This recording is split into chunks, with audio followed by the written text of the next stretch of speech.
طيب ده سؤال مهم جدا، ايه الفرق بين اليو جي سي والاي جي سي؟ طب وانا هزيدك من الشعر بيت، في حاجه ثالثه كمان اسمها اي جي سي. طيب ايه بقى الفرق؟ اليو جي سي هو اليوزر جنريتد كونتنت، ده اسمه ايه؟ اليو جي سي. طيب الاي جي سي اسمه ايه؟ اكتور جنريتد كونتنت.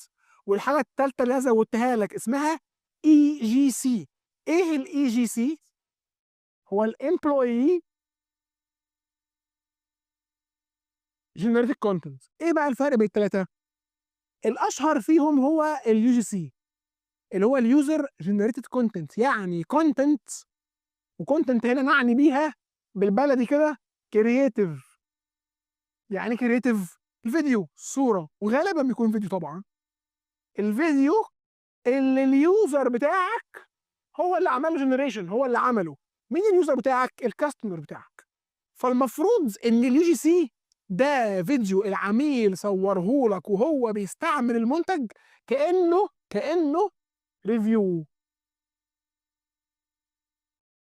كانه ريفيو، ده اسمه يو جي سي. كام واحد في السوق النهارده بيعمل يو جي سي؟ اقل من 10%. امال الناس بتعمل ايه؟ بيعملوا حاجه اسمها اي جي سي، اكتور جنريتد كونتنت. يعني ايه اكتور؟ واحد بيمثل، ممثل، واحد بيمثل ان هو عميل خد المنتج بتاعك وقال ايه، بيعمل له ريفيو. اولا هي فيها شبهه خرمانيه، عشان لو بيقول حاجات هي مش حقيقيه في المنتج وفعلا مش نابعه او مش طالعه من تجربته الحقيقيه للمنتج، فيها حرمانيه. واحد. اتنين، بتفقد الويت بتاعها يوم عن يوم.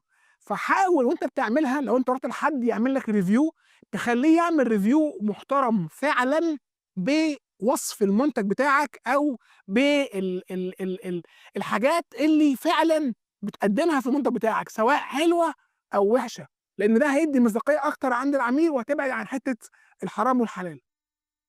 فكل اللي بيعمله في السوق النهارده اسمه اي جي سي مش يو جي سي، لانه قليل قوي لما تلاقي في حد طالع اعلان بفيديو فعلا بجد جي سي اللي هو عميل صوره لك وطالع مبهدل كده ومفحكش.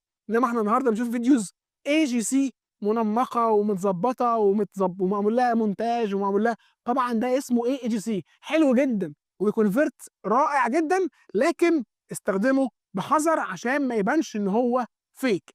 اخر حاجه هي الاي جي سي. ايه الاي جي سي؟ هو الامبلويي